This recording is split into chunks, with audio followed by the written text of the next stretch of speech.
તો આ તરફ કોડીનારમાં દીપડો પાંજરે પુરાતા ગ્રામજનોએ રાહતનો શ્વાસ લીધો છે। કોડીનારના સરખડી ગામમાં દીપડો પાંજરે પુરાયો।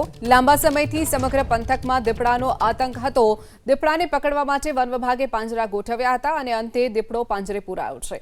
દીપડો પાંજરે પુરાતા ગ્રામજનોએ રાહતનો શ્વાસ લીધો છે।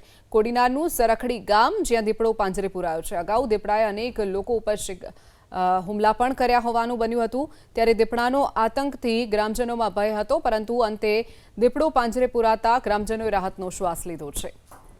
સરખડી ગામમાં દીપડો પાંજરે પુરાયો। લાંબા સમયથી સમગ્ર પંથકમાં દીપડાનો આતંક હતો। દીપડાને પકડવા માટે વન વિભાગે પાંજરા ગોઠવ્યા હતા અને અંતે દીપડો પાંજરે પુરાયો છે। દીપડો પાંજરે પુરાતા ગ્રામજનોએ રાહતનો શ્વાસ લીધો છે। કોડીનારનું સરખડી ગામ જ્યાં દીપડો પાંજરે પુરાયો છે। અગાઉ દીપડાએ અનેક લોકો ઉપર હુમલા પણ કર્યા હોવાનું બન્યું હતું। ત્યારે દીપડાનો આતંકથી ગ્રામજનોમાં ભય હતો, પરંતુ અંતે દીપડો પાંજરે પુરાતા ગ્રામજનોએ રાહતનો શ્વાસ લીધો છે।